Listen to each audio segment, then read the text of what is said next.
Hello everyone, we will discuss about exercise 5.1 question number 12. Find the value of the angles x, y and z each of the following. हमारे पास 12 सम में 2 parts दिए हुए हैं, तो दोनों के फिगर्स हैं, इनको सोल्व करना है।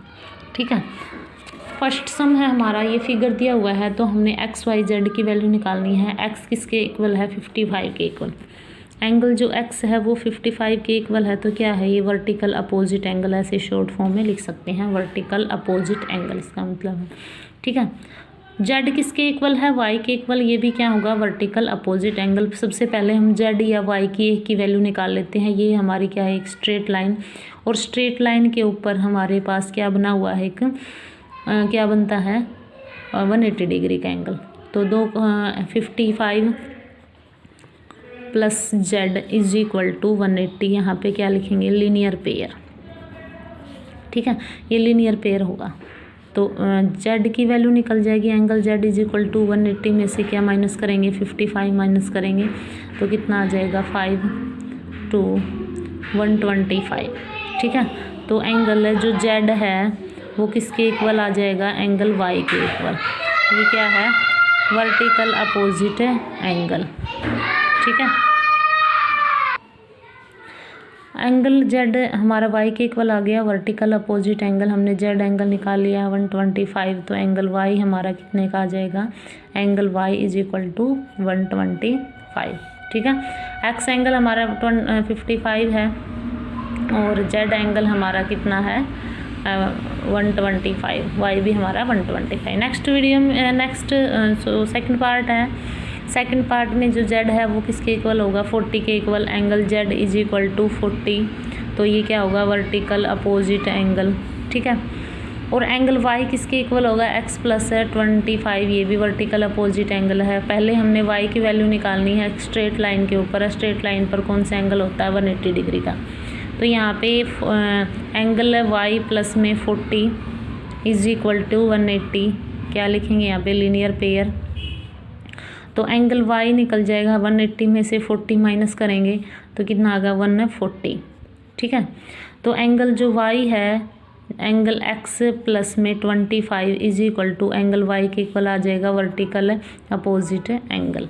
ठीक है, तो एंगल जो x है is equal to y angle कितना है? 140 का है, ये निकाल रखा है, और माइनस करेंगे 25 इसमें से, तो एंगल x कितने का आ जाएगा? 10 में से 5 माइनस करेंगे 5, 3 में से 2 माइनस करेंगे 115 का। ठीक है, तो एंगल x हमारा कितने का आ गया? 115 का। y एंगल कितने का आया है? 140 का, और z एंगल कितने का है? 40 डिग्री। ठीक है, x y z की वैल्यू निकालनी थी। नेक्स्ट है हमारा fill in the blanks. If 2 angles are complementary, 2 angles का जो, यदि 2 एंगल्स क्या हैं? कॉम्प्लीमेंट्री हैं, then the sum of their measure is, तो उनका जो सम क्या होगा? 90 डिग्री होगा। 90 डिग्री कॉम्प्लीमेंट्री होता है, 2 एंगल्स का सम कॉम्प्लीमेंट्री होगा।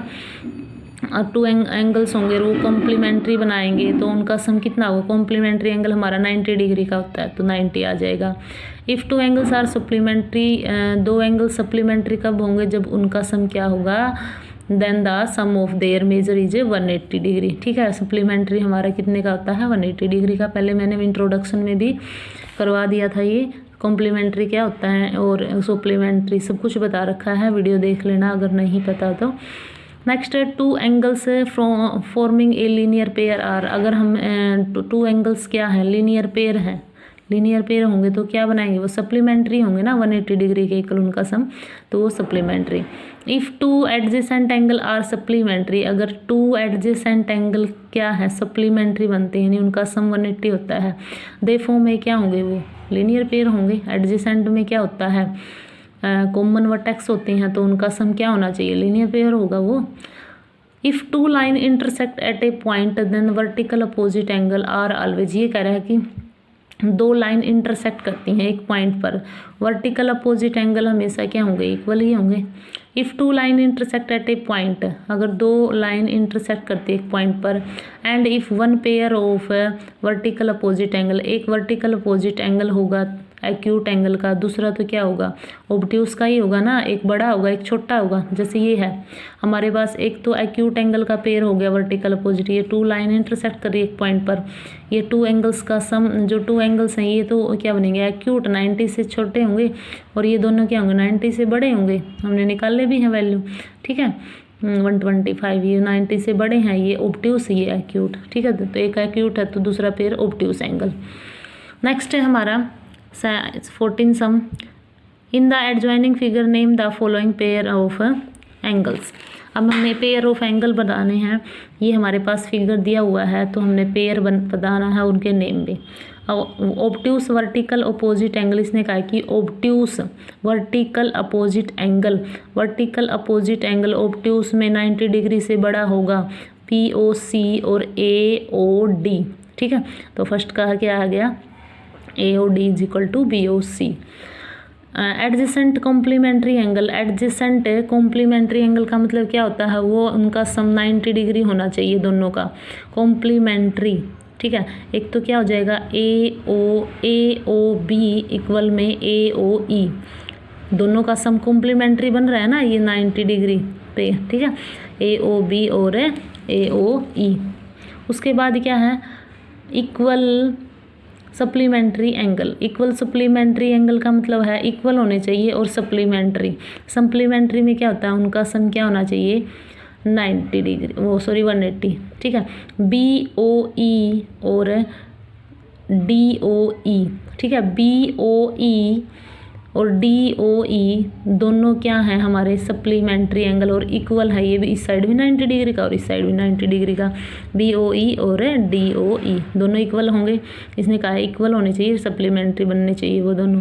अनइक्वल सप्लीमेंट्री एंगल, अनइक्वल होने चाहिए लेकिन सप्लीमेंट्री होना चाहिए उनका सम, अनइक्वल देखिए AOE और EOC, देखो एक छोटा हो गया और एक बड़ा हो गया, दोनों का सम सप्लीमेंट्री है AOE और EOC।